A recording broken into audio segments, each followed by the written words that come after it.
to everybody on this Monday. Pray everybody had a good Thanksgiving, or as good as can be expected, I guess.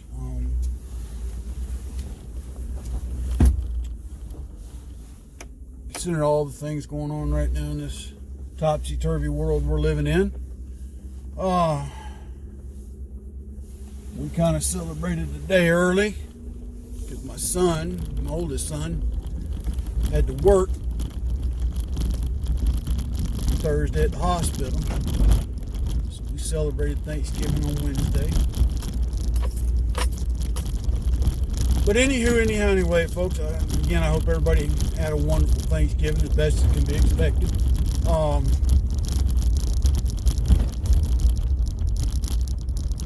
Now, it's time to get back to business as usual. A lot of things being spouted out in the news. And when I say news, I'm encompassing all sources, to include One America News that I watch a lot, Newsmax. But the odd one was a broadcast by a CNN anchor that basically outlined President Trump's roadmap to victory if everything falls into place the way it ought to, which all indications are that's where it's headed. Now, anything could happen between now and then, though. But basically what he outlined, we've talked about this before, is that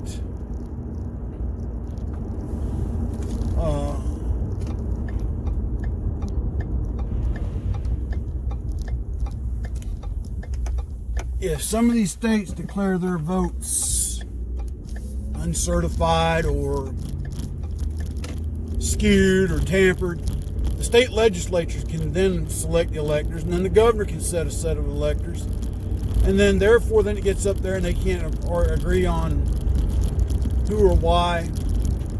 Then eventually it can go to the House of Representatives to elect the President of the United States.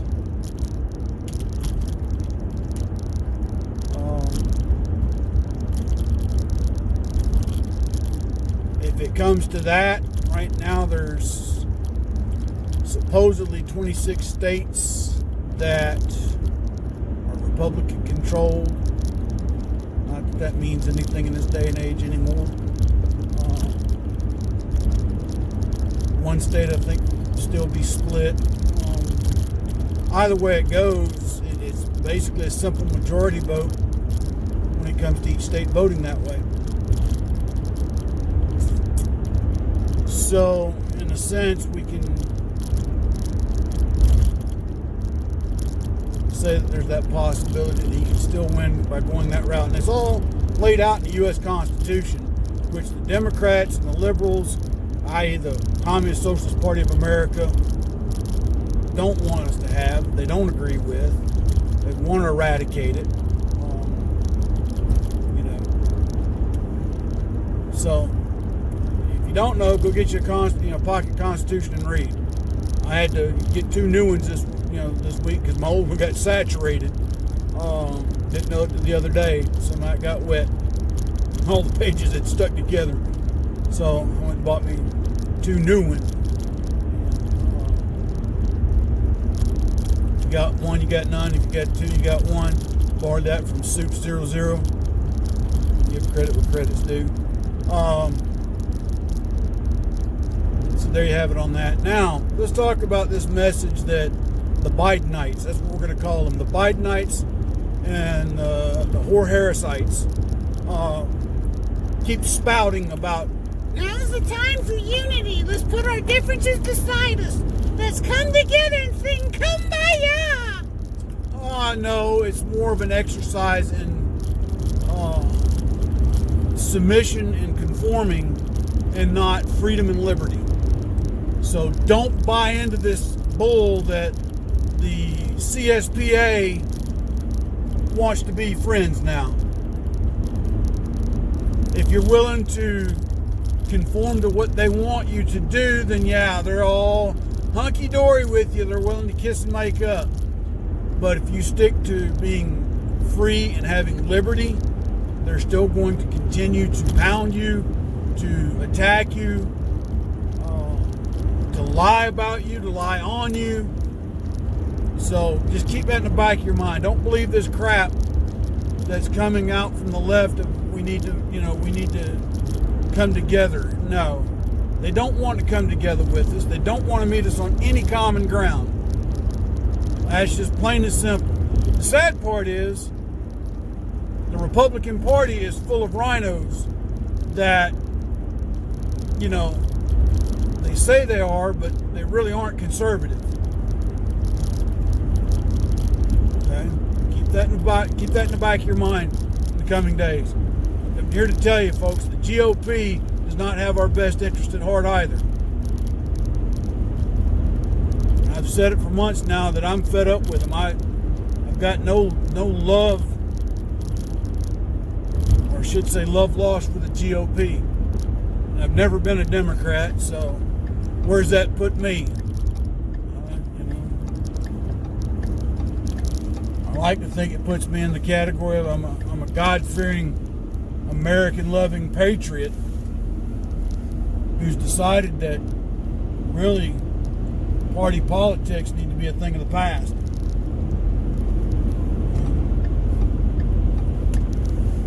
Because look at how they've divided our nation so far.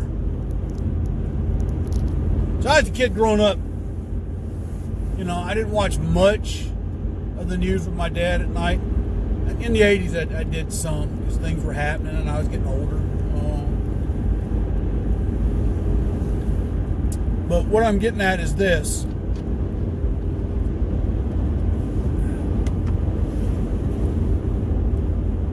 I grew up watching Ronald Reagan be the president in my very formative years, okay? Got to hear him speak at my high school not my graduation, but I got to hear him speak my senior year. He came to Chattanooga and spoke to the entire senior class of all the high schools in Chattanooga. Side note there, what was interesting was we had a couple of teachers banned from the event because they were card-carrying communists. Imagine that today happening. But anyway, he came and he spoke. He gave a very powerful speech.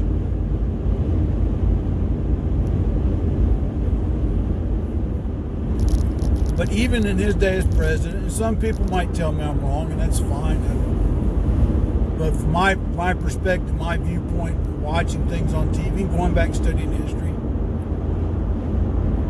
he was able to at least work across party lines for the common good of America. And there was, at that point in time, people on the other party that were willing to stand up for American values, moral values.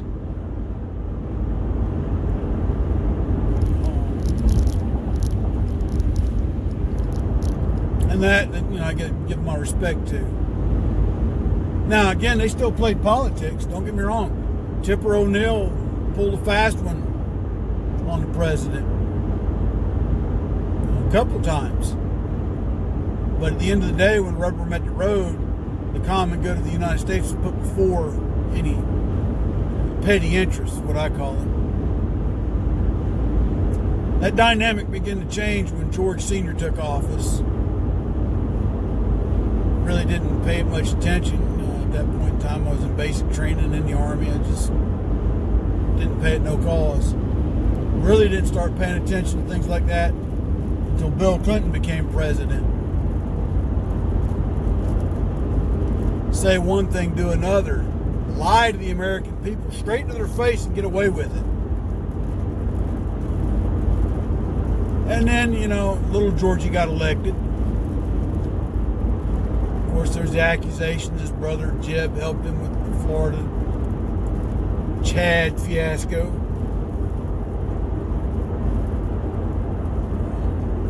Neither hot nor cold for little George, but one thing I'll say about him, he did truly have a heart for veterans. I firmly believe that. Now, I will say that.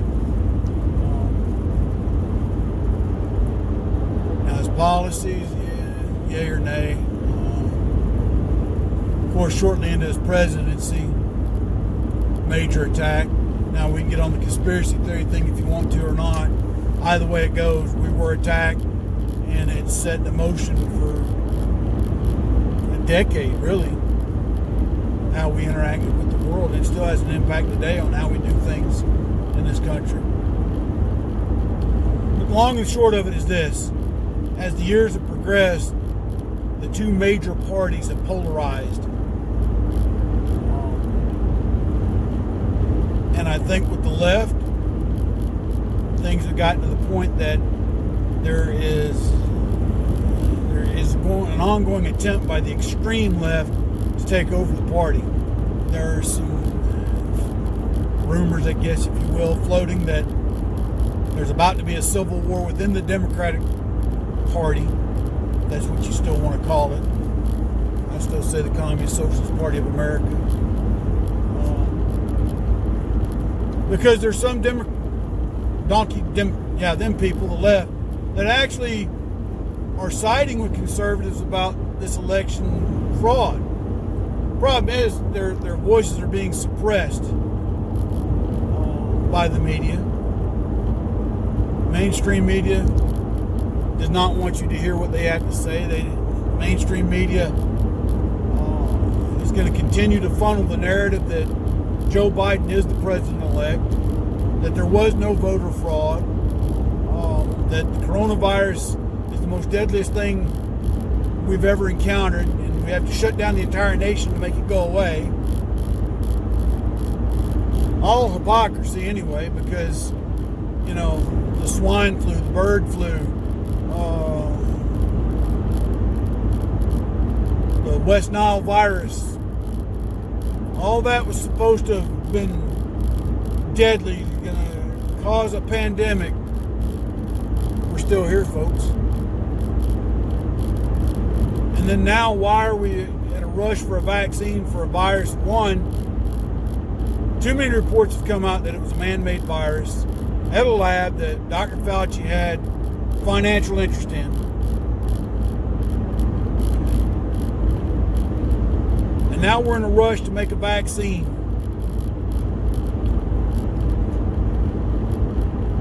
I don't know about you folks, but I don't plan to take it. It's like the whole wearing the mask thing.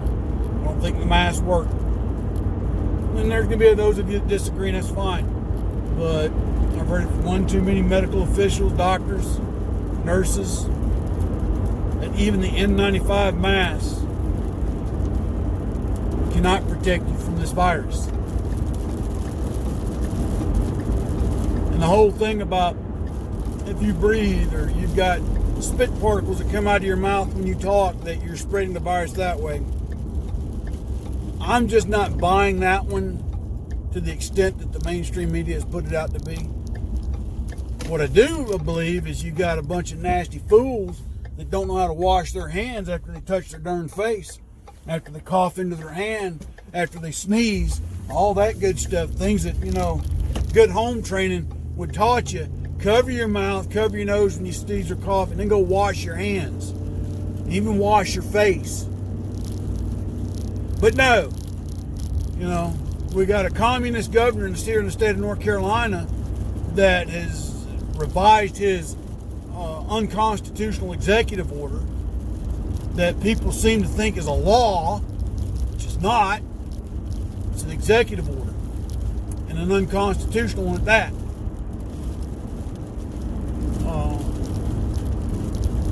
That we have to wear these masks in order to stop the spread of the virus.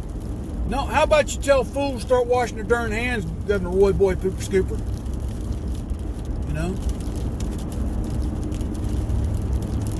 Get into the schools and teach better hygiene classes. Hell, we do it in the Army all the time. And some of y'all are going to hate me for this one, but herd immunity. Herd immunity. Again, we do it in the Army all the time. That's why I can't believe the DOD is acting the way it's acting with this. You got soldiers that are having to put on these stupid masks, wearing 24/7 it seems like, in every facet they're doing. Hell, when I went to basic training, Week 3, I had the worst sinus infection and head cold of my life. Why? Because some dumbass, you know what, got there, didn't know how to wash his hands, went around touching everybody. And of course, in that environment too, there's going to be physical contact. Before basic training's over with, half your platoon, if not the entire platoon, has a cold of some kind. It never fails. Doesn't matter if it's spring, summer, fall, or winter. Somebody gets sick and they spread it to everybody. But at the end of basic training, everybody's healthy and strong and more resilient for things to come. And back to that. The coronavirus. It's a virus. Meaning it's going to mutate over the course of its life. Meaning we probably won't ever eradicate it. How can you say that, old soldier? Common cold's a virus, of which no cure has been found, of which there is no vaccine. You get it, you get the sniffles, you cough, you eventually get over it. Now, yes, there are going to be people who's got suppressed immune systems, weakened immune systems, that the symptoms will get progressively worse. For some people, it turns to pneumonia. I get that. I honestly do. Because you've got viral pneumonia, you've also got bacterial pneumonia. Sometimes doctors have a hard time differentiating between the two. All right? I love my wife, and she's had walking pneumonia 2 or 3 times in her life. Why? She's got a weakened immune system. But when she started finally getting allergy shots, it helped bolster her immune system. Knock on wood, Mrs. Old Soldier hadn't had a bad cold in about 4 years now. You know, we're also on a regimen of vitamin supplements, one of which is vitamin D. Another thing, take zinc. You ain't got to take it every day, but take your zinc tablet 2 to 3 times a week. All right? It will bolster your immune system so that if you do get exposed to this virus, you have a less likely chance of catching it, or if you catch it, the symptoms will be that much more mild. But at the end of the day, we need to stop living in fear and put America back to work, folks. And if this farce of an election is allowed to happen, that won't happen. What we'll see is a complete, almost shutdown of the economy, and we may wind up going into a depression. That's why I've been telling y'all for the last 6 months, when you go to the grocery store, get canned goods, dry goods, things that's going to sustain you for at least 3 to 6 months, if not longer. I'm not trying to scare people, but I've heard the stories from my mama and my daddy, both of who grew up in the Depression. And my daddy had it worse than my mom. My mama's daddy had stable employment. He was able to bring money home where they were able to supplement their diets with things from a store. There was times my daddy growing up, they didn't know how many meals they were going to get in a day,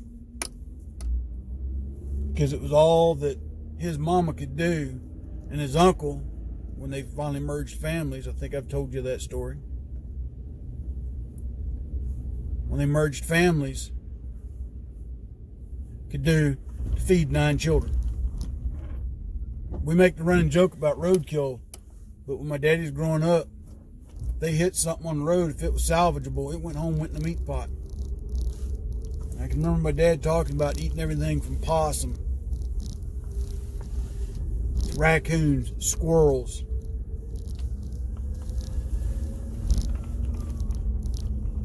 So, anyway, folks, I'm here at work. I've got to go see the school president about an issue. But anyway, y'all take care. God bless. Until tomorrow, Old Soldier out.